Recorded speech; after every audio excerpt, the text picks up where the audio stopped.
আমরা এই মুহূর্তে আমাদের শহীদ সাইদুল ইসলাম সাদি চত্বরে আছি। এখানে কিছু লোক আটকা পড়ে গেছে, দেখেন ওনাদের অবস্থা দেখেন। আপনারা এলাকা যারা আছেন তারা অন্তত একটু এগিয়ে আসেন।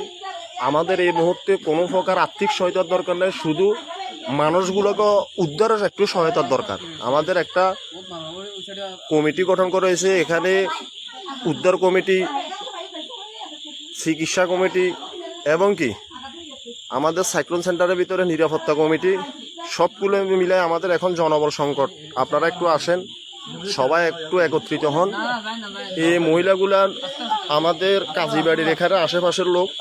আমরা এখন বর্তমানে আছি আমাদের মুসা ড্রাইভার বাড়ির সামনে। দেখেন এখানে ফানের পরিমাণ, দেখেন ফানের কি অবস্থা। এই মহিলাগুলাকে দেখেন কিভাবে নিতেছি।